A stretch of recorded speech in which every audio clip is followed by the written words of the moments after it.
Looks like it's processing. And I think we are live. We'll just give some folks a chance to get logged in and see that we are here and make sure that we're showing up in the places that we should be. So my name is April. I work with the Nova Scotia Federation of Agriculture. And we have the lovely folks at Nerdy Girls Farm here with us today. And they farm in the Annapolis Valley on the South Mountain. And they're going to tell us a little bit about what life is like on their farm and what they grow. There's Christy waving. So welcome, everybody. We're glad to have you here with us. I'm going to be running a slideshow this morning on behalf of Christy while she tells us everything about all the wonderful things she does there on the farm. So do bear with us if we have a couple of hiccups.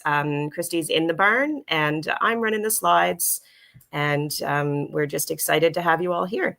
So let's get ready and present this slide, and I'll turn the camera over to you, Christy. Great. Thank you, April. And good morning, everyone. Thank you for getting up and joining us this morning. And I would say let's start the show, April.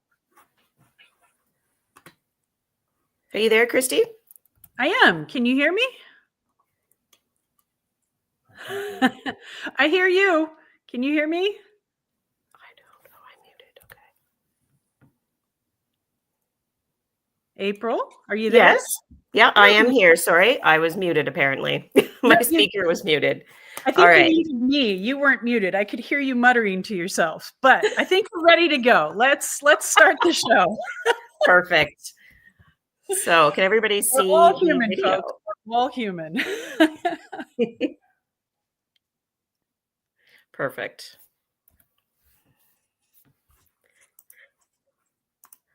All right. Are we starting?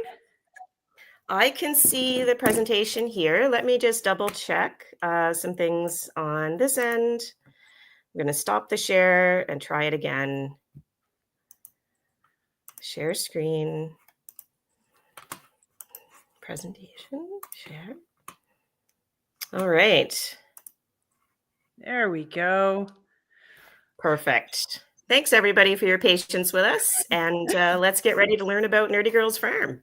Well, welcome, everyone, to Nerdy Girls Farm. A little bit of history, because I think it's important to understand where things come from. As far as we've been able to learn, this farm was first established in the vicinity of 1850 by Adolphus and Joanna Bishop, a well-known surname here in the Annapolis Valley. The records show that they sold the farm to Arthur and Catherine Eisenhower in about 1892. And eventually their son Nathan took over the farm. In about 1915, the house that we just walked by in the video, it's not the original house. The house that was there that had been built around 1850 burned down. And then they rebuilt the house that we walked past just a second ago in 1915. Around 1950, Uli and Lizzie Pearl purchased the farm from Nathan Eisenhower.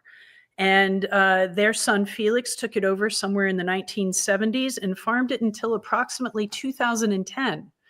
This red barn that we're looking at here right now was built by Adolphus, as far as we can tell, around 1850. And then between Felix and us, there were two other owners, and now we're here trying to bring it back to life. You see the silver barn there in the back. We're going to come back to that in a second. It was built about 1980 as a hog barn, and it comes back in this story. So let's go to the next slide, please, April. Our first year here was 2021. And in that first year, we spent a lot of time trying to figure out our place in the valley because we moved here from the United States. So there were a lot of new things to learn. But one of the things we were trying to learn was the land and what we wanted to do with the land. And so April next, we also that first winter found a way to have a little bit of fun. But by the time the spring came around, we were ready to move on with our life on the farm and start bringing the life back into the land. Dirt we all think of as just dirt, but it's actually a living entity. It has life to it, and if it is not treated well, it doesn't do as well. The broad fork, which is what that implement you see in the picture is called, is one of the techniques we use to provide minimal disturbance to the land while helping the land become aerated and allow it to rejuvenate itself, because it's also incredibly resilient. So we use minimal tillage techniques and a lot of other really low techniques. Yeah, go ahead, April. That was right. But we found that our first and always most prosperous crop is stones. But we work through the stones and we get to the next slide, which is we are able to finally pull the stones out and start creating beds that have rich, loamy soil to them and allow us to plant. Another technique that we use is what are sometimes called hugelkultur beds. Other places call it lasagna style beds. And it makes a series of layers of material that break down over a period of years. They start out as mounds and they break down over a period of years, creating very, very rich soil in the background. But when you create mounds like that, we also discovered that it attracts certain creatures for which we needed some employees. So these were our first 4 farm employees. Some people have barn cats. We have barn dragons. Each one of these guys is ferocious against the rodent hordes, and each one of them has a dragon name.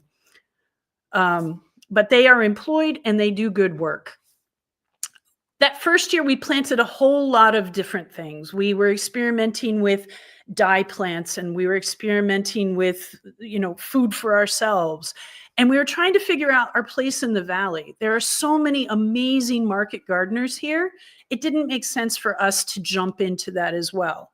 So we started focusing on some things that we knew well and enjoyed. So next, please.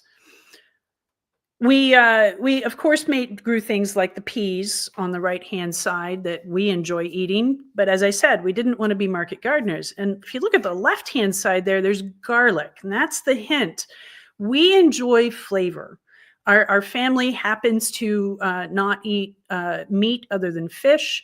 So you need to find ways of creating flavor in your food. So next, please. And with that, concurrent to that, we also got involved in a project around flax. That's what flax looks like. What is flax? Flax doesn't just make linseed oil. It makes fiber. So we joined a project that was called the Flaxmobile to work at determining whether it is possible to rejuvenate a long abandoned industry in Nova Scotia of growing flax for fiber and making clothes out of it for sale. That project continues. We continue being involved in it, and we enjoy it greatly. So we've got the fiber end of things, and we have fun along the way. and then we went back to ginger. So ginger, as you may know, is not native to Nova Scotia. It is, in fact, a tropical plant. But where we had been in the US, which was Connecticut, climate not all that different to Nova Scotia, we had successfully grown ginger outside. So our first couple of years here, we grew ginger outside. We would put it out after the last frost, and we would bring it in before the first frost. And we got pieces like this. But then in 2023, we also created things with the ginger. So it wasn't just selling the ginger. We dried it and sold dried ginger. We made candied ginger, which is the lower left. And we made 2 different kinds of pickled ginger, which is the jar. We made what's called sushi ginger or gari. And we made a kind of a chopped up salad ginger to give a little zing to your salad. But then 2023 happened, and many of you will remember Hurricane Fiona. Although where we were was not hit nearly as bad as a number of other places in the province, You can see in this picture that we had to use pallets to try and save the ginger crop, but we still have standing water there. Now, keep in mind, we're up on the side of the South Mountain. We should not have standing water. But Fiona was, it was a change for us to realize we needed to do something different. So you know what we did? That barn that I mentioned before. We realized that barn, which was huge, is huge, and hadn't been used for any good reason, could become a greenhouse. So on this pallet that you see here are panels. They're multi-wall poly panels, plastic roofing, if you will. They are 4 feet wide and 24 feet long. It was an adventure getting that off of the tractor trailer that delivered it. But what we did with it was we worked with local craftspeople to figure out how to install this roofing system, which is meant to withstand things like hurricanes. And we worked with them over the course of a period of time, taking off one roofing panel of metal, replacing it with the poly, one by one. And we were doing this, mind you, in December. But eventually we managed to do all of it, and we managed to get all of the roof panels replaced. So this is it from the outside, and the next one is going to show us this is the inside. This is what we were able to open up to allow light into the space.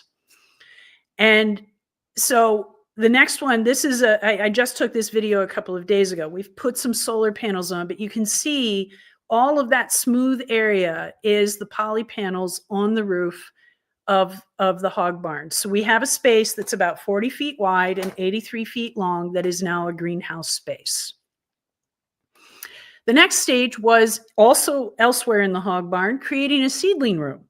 So we took a room, we closed it in, we put some insulation in, we put in a heat pump, we built a bunch of shelves, and then that allowed us to fill it with ginger. Somehow we managed to create the best seedling room on the planet. We're still not sure how we did that so we could replicate it. But whereas with a tropical plant like this and a single heat pump trying to heat the room, we hoped for 60% germination, we got like 98% germination. And we had easily more than 1,000 plants more than we could use. So we sold some, and then some of them went back to becoming compost to help us. Now, back in the main growing room, this is what you're seeing right now is January roughly. And we needed to figure out a couple of things. It gets cold in Nova Scotia in the winter sometimes. So we didn't want to heat all of this space. I'm actually standing in this space right now. We didn't want to heat the air. That's ridiculous. So you see the pipes inside of the boxes there. That is under soil heating. So we needed to figure out, could we get the soil warm enough? So we built 10 beds. Each of them are 4 feet wide and 38 feet long in this space. And we put the heating in there, and all of that is run on a circulating pump from a hot water heater. And then the next task was filling them.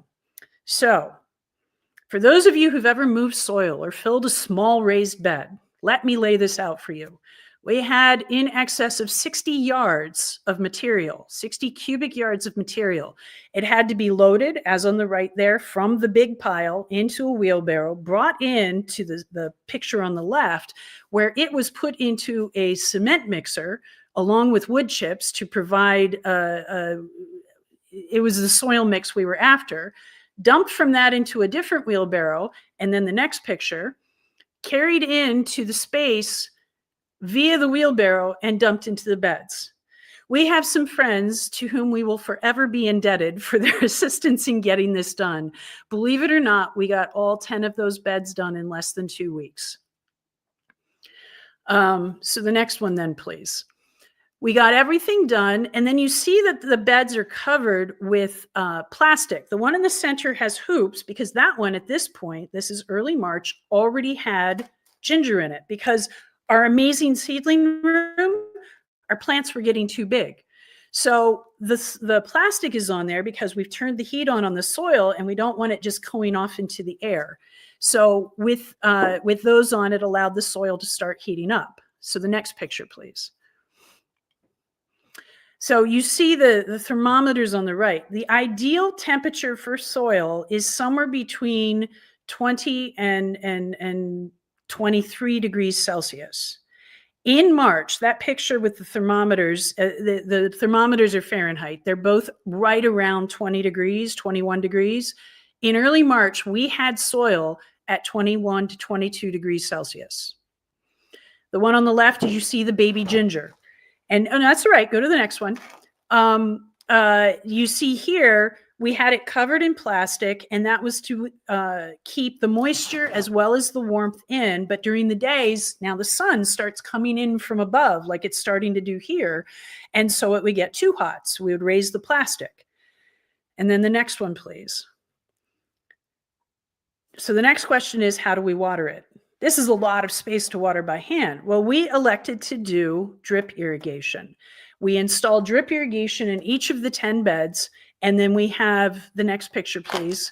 We have a system that distributes the water, one to each bed, and we can turn each bed on or off as needed to account for differences in heat in the space, in light in the space, and that keeps us going. And now here we are today, entering the space. You can see that the ginger is now taller than those hoops. We had to take the plastic off entirely. You see that it is luxurious and green, and you can barely see the beds for all of the ginger. There are over 3,000 ginger plants in this space today. So next, please. We just, for the Windsor Garlic Festival last Saturday, started harvesting. So the picture on the right is a picture from a week ago Friday when we started harvesting the ginger. And you see that now we're 8 months in, we're getting decent sized ginger. But here's an interesting thing about ginger. It doubles in size in the last month of its life. So right now we're at 8 months, and late November, early December is 10 months. Ginger is a 10-month crop. So theoretically, these pieces that were coming out around half a pound in weight could conceivably all become close to a pound in weight each. If we leave them in, they'll get even bigger. And what part of our experiment with this whole project is to see, can we overwinter the ginger? Next, please. Another interesting piece is you can see that the ginger plant that I'm holding there is nearly at the same height as my head. For reference, I am 5'9". So that is a tall ginger plant. Next, please. So what do we do as a farm? As a farm, we do go to some markets. We take our fresh produce in terms of ginger and garlic and herbs and spices, but we also create other things with them. We have 4 spice blends we create. We have 4 herbal teas we create.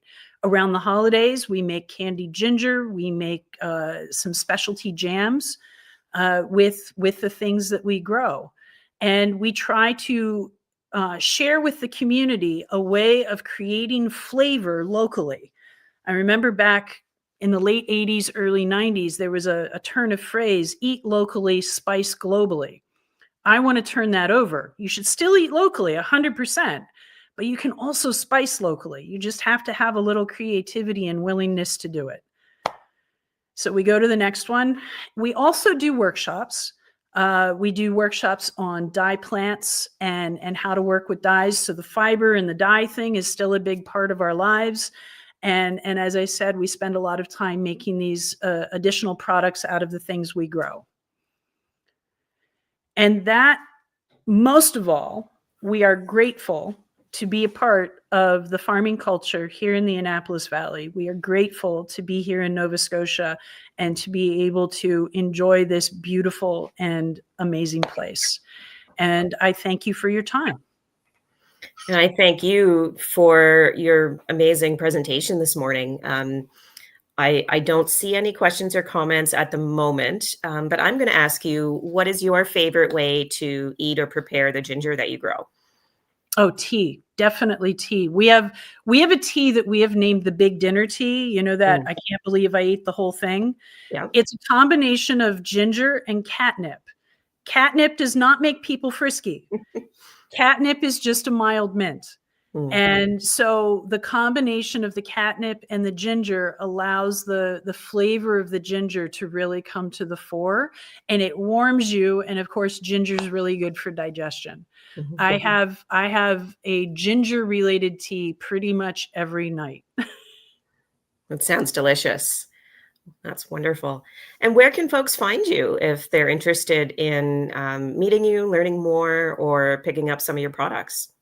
We are at a variety of farmers markets around the province, and all you need to do is go to our social media things, and they will help you. Our website is nerdygirlsfarm.com.